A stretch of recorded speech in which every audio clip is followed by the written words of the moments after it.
worship Him, for He is God Almighty, our Savior and Redeemer. Our most gracious loving Father, thank you, God, for this privilege to come before you today. We ask your Holy Spirit to be in the midst of us. Bless this Sunday, O God, as we honor our Vision Fellowship. Thank you for their lives. Thank you for always being with them. And thank you for you're always there in times of their difficulties. Bless this Sunday as we go on with this worship. This is our prayer. We ask this in the name of Jesus Christ, our Lord and Savior. Amen.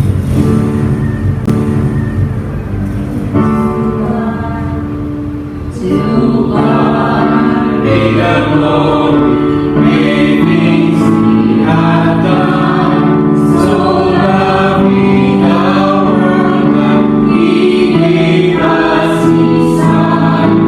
Oh, herald His life, God's own man for sin, and open the lightning that only glory.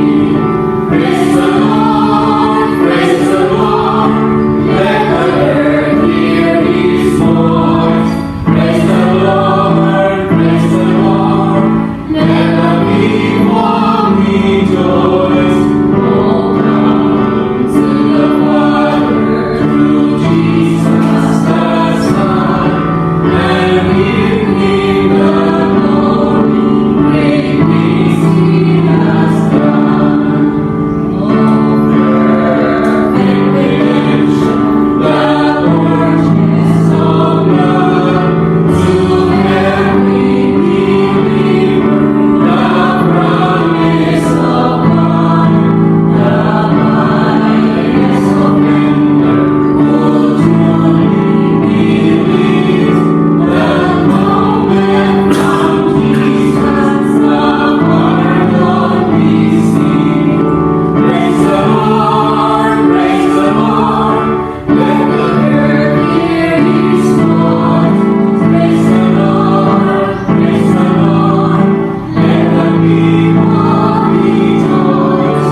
Oh, come to the Father through Jesus the Son, and give Him the glory, great things He has done.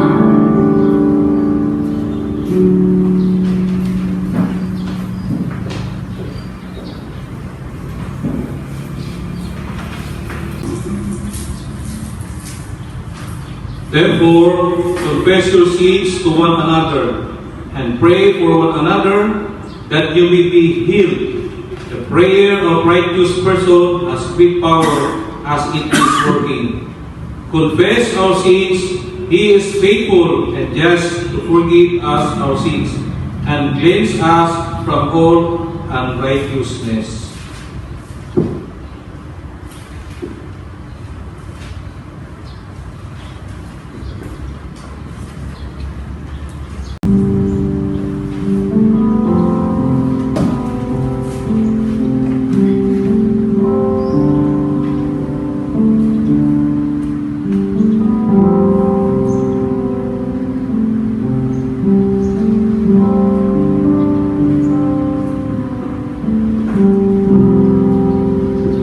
Brothers and sisters, by God's grace, our sins are pardoned to those who are faithfully and willingly repent.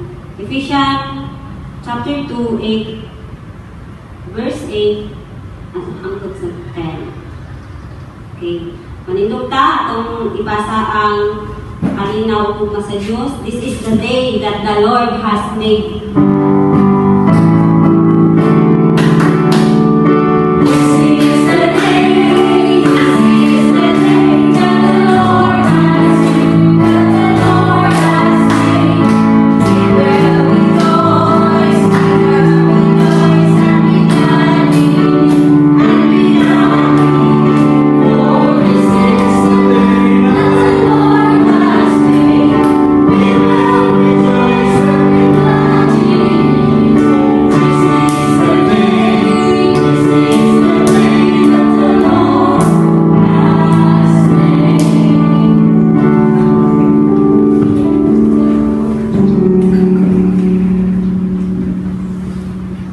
Yes, indeed, this is the day that the Lord has made.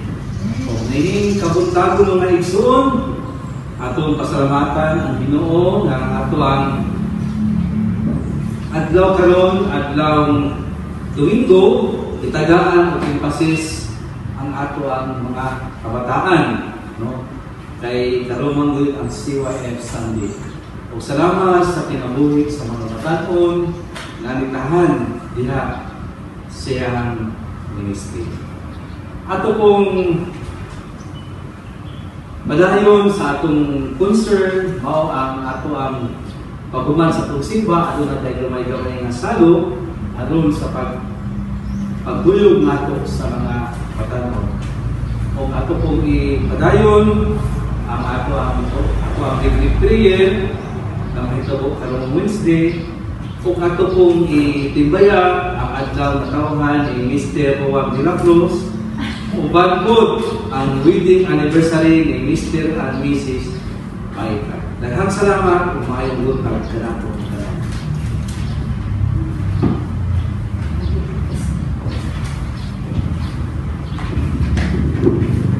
Alang sa ato ang katigulan ng mga amahan o kalay ng mga Diyos, gamahan sa tanang Lord, magpinasalamatan ang among mga kinabuhi na di mo kami idalagi sa imo ang balay. Alam ko ang Lord, nagpasalamat kami sa mga kinabuhi sa nagwerte karong adlaw o sa nag-celebrate sa ilahang mga wedding anniversaries.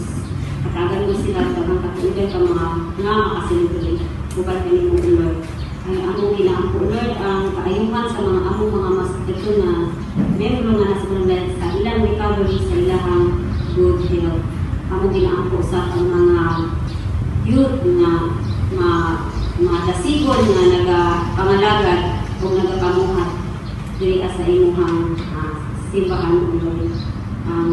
Among ginaampo ang mga magbubuhat ang mga officers, councils officers o Lord na katagan mo sila o kadasi o kalig-on o kaalam aron magpapadayan sa ilang mga Damo ginaampo ang mga katinimban o Lord na ikaw mag-guide sa pagsadag sa katawan na imong katawan sa komunidad. Kani among ginadangat, among ginaampo sa imong alam ng namang Lord. In Jesus' name we pray. Amen.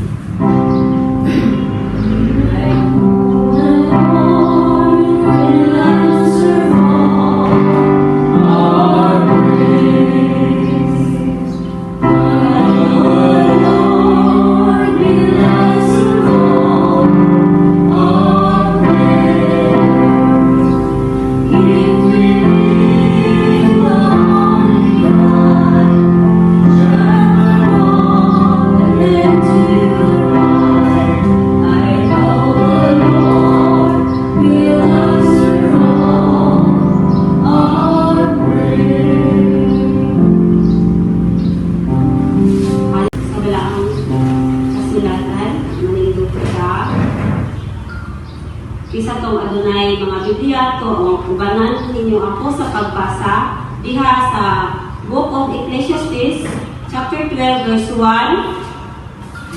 Nag-ingon, busa ginumdumi ang imong magbubuhat sa batan-batanon pa ikaw. Sa dili pa moabot ang makasubo nga mga adlaw o katuigan nga moingon ka, dili ako malipayon sa akong kinabuhi. O diha usab sa Ecclesiastes chapter 11 verse 9 nga nag-ingon, mga batanon, pahimusli ang inyong pagkabatanon. Paglipay sa matang batanon pa kamo. Buhata ang gusto ninyo o hinaot nga maangko ninyo ang inyong ipangandoy. Apan timaki nga hukman kamo sa Dios sa inyong pagkabatanon. Pagkabuhaton. Amen.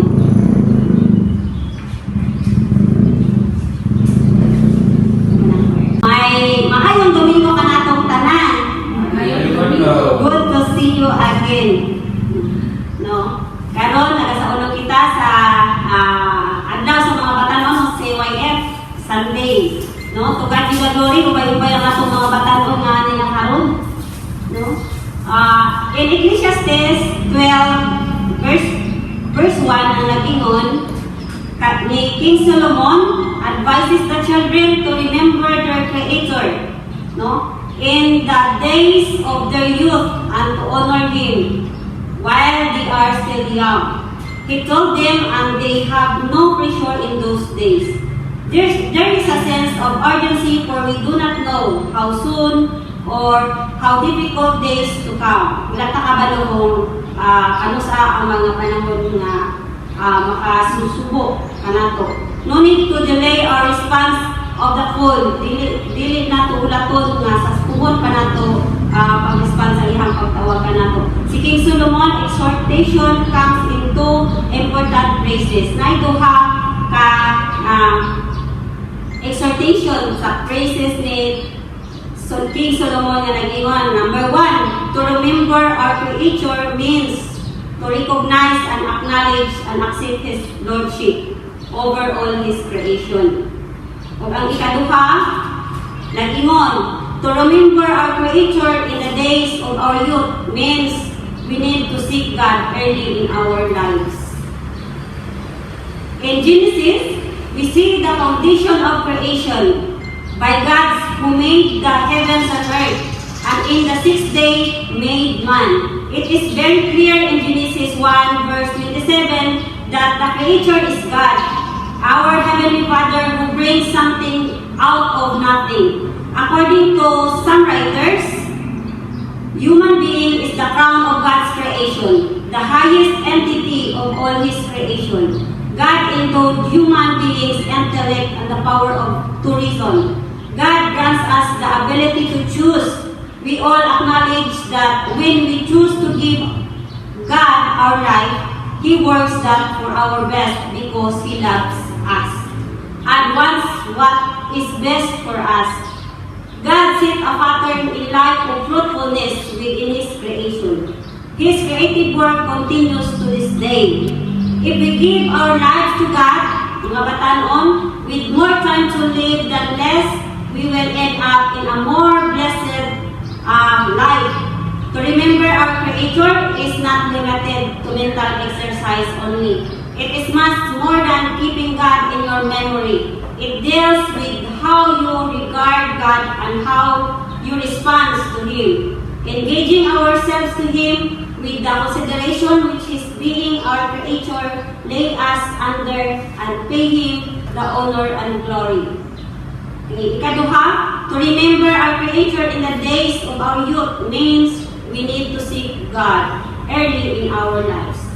The days of youth, ang atong pagkabatanon, represent the importance of serving God when you still have time. Ako pa kayo sila o mga panahon. Being young is associated with having an abundance of time. Kaya kami nga mga may edad-edad na, gamay na lang kayo ganun. Pero kani mga batanon, taas pa o panahon, daghan pa usog, skills na magamit, and a future ahead. The scripture reminds us to serve God when you have this abundance of time to do so.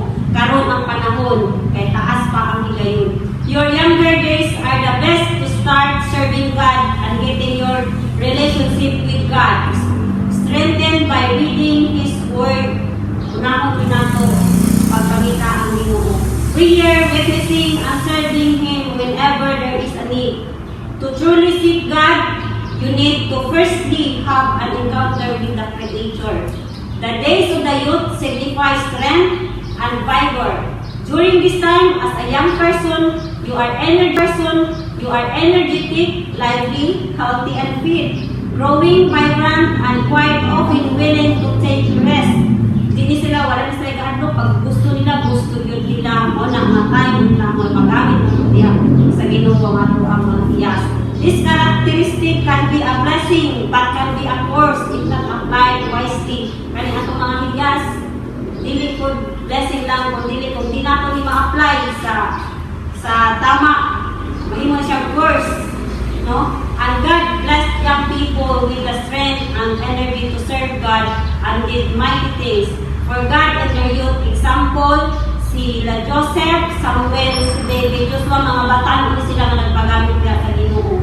However, oftentimes we also see people who want the blessing of youth by living in sin. Naapoy mga young people nga ang ilahang mga panahon ng ilahang gusto igamit nga sa pagpakasala, rebellion, and unrighteous living, seeking out the pleasure like drug addiction, sex, gambling, peer pressure, alcohol, pornography, immorality, o daghan pa nga mga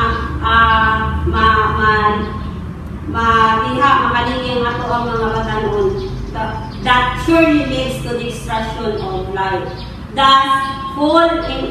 Si Apostle Paul in his letter to Timothy, si Timothy usasab siya kabatanon, he instruct him to be an example in living for God even though he is young. Let us no one despise you in speech, you for your youth, but set the believers an example in speech, in conduct, in love, mahimo kamong mahimong example diha sa pagtuo and purity sa 2 Timothy chapter 2 verse 22.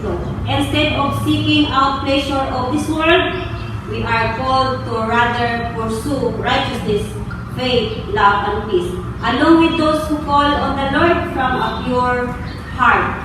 The days of the youth represent the time to which you can learn and be molded in godly manner. In Proverbs 22:6 urges us to train a child in their early years because they are teachable. Remember an old saying, you cannot teach an old dog with new tricks. Mo na nga, ang mga bata na sila kailangan nato, mga guide and teach. As people grow, they get set in their ways and it gets difficult for them to be taught in new skills or behavior. As a young believer, it is important to avail yourself for the impartation of the Word of God and for discipleship from a young age. So, the conclusion, in responding to the call of remembering our Creator in the days of our youth, we are to submit to His Lordship, trusting and obeying His will, mga katanong. We are to seek God in our early years while we still have much time, strength and vigor, and teachable heart and mind. Ikatulo, we are to recall God's presence daily life in our relation with Him. Seek to discover the greatness and glories of God while you are still young before it's too late. O kinalasan, we are to be responsible and accountable to the Creator of whatever activities we are doing daily in our lives. So mga katanon, magpantay kita sa ato ang lihok. Maglipay kita apan kinungduman nato ang ato ang Creator. Ang Ginoo nag-bless na sa naminaw sa iyang pulong. Amen. Siya nga Domingo, alang sa mga batanon, akong ginahangin ang akong mga batanon na maari diri sa atibangan. O akong ginahangin mo si Elder Iselito Cecilio alang sa pag-ampo alang sa atong mga batanon. Ginawag na ko ang mga batanon sa pag-ari diri sa atibangan.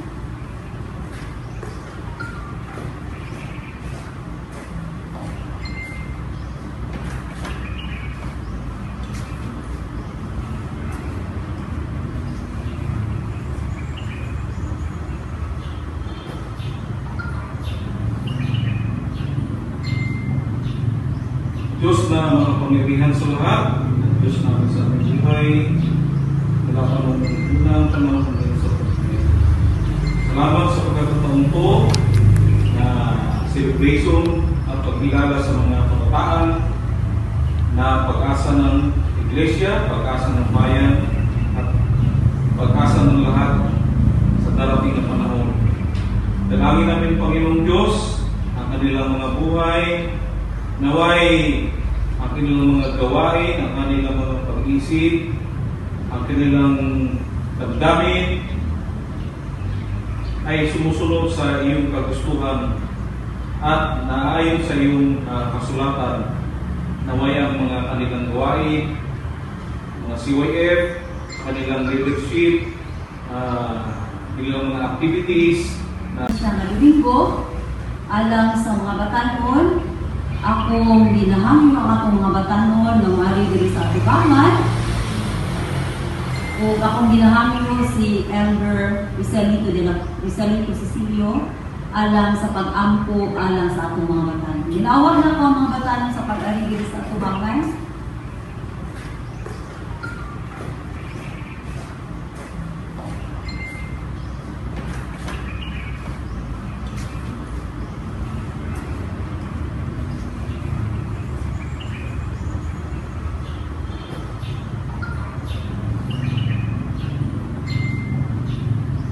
Diyos na makapangyarihan sa lahat, Diyos na sa aming buhay, wala pa mong unang panahon ngayon sa pagkakas. Salamat sa pagkakataon to na celebration at pagkilala sa mga kabataan na pag-asa ng Iglesia, pag-asa ng bayan, at pag-asa ng lahat sa darating na panahon.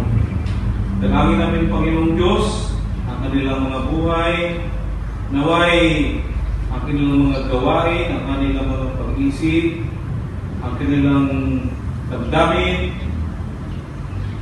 ay sumusunod sa iyong kagustuhan at naayon sa iyong kasulatan. Naway ang mga kanilang gawain, mga CYF, kanilang leadership, kanilang mga activities na Panginoon. Amen. Amen. So, salamat mga batanon. Hindi kayo talaga ang magiging pag-asa ng ating iglesia. Give and it will be given to you. A good measure pressed down, shaken together and running over will be poured into your lap. For the measure you use, it will be measured to you. Luke 6:38. Atong kuhaon atong mahandad samtang magpamatik ka sa offertory song kita sa atong mga batanon.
Use us, O God, in accordance to your will and for the glory of your name. This is our prayer in your most precious name we pray. Amen.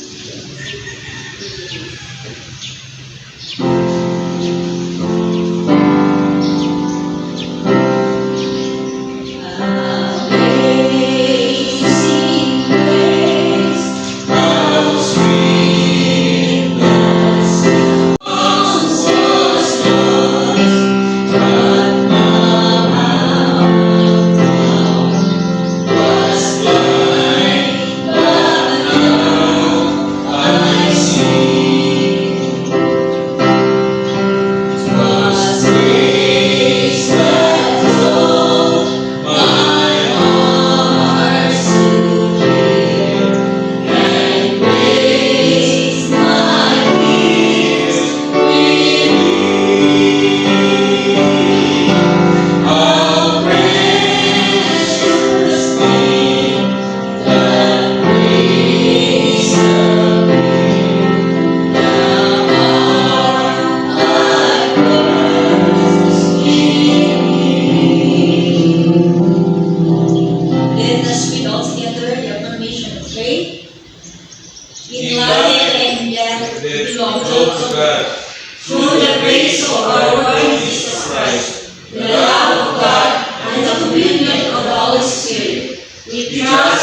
one true God, the Holy One of Israel, whom alone we worship and serve God. With believers in every time and place, we rejoice that nothing in life or death can separate us from the love of God in Christ Jesus our Lord. Amen. We offer you, loving God, the gift and need of our Sewaid.